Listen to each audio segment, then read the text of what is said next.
Who's in charge? Me. No, I'm not in charge. A man called Russell M. Nelson is in charge. The interesting thing about the church is its legal structure. It's a corporate soul, so he is actually the only member of the corporation as it is a corporation.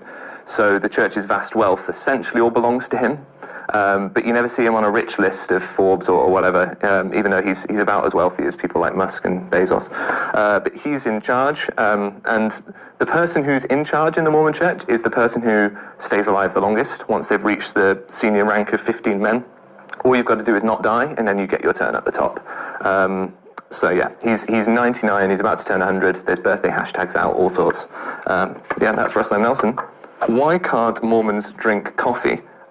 It was part of a health code known as the Word of Wisdom that was revealed to the prophet Joseph Smith mainly after his wife was fed up of cleaning tobacco off the floor of the room where the men would meet. She's complaining to Joseph, his wife Emma.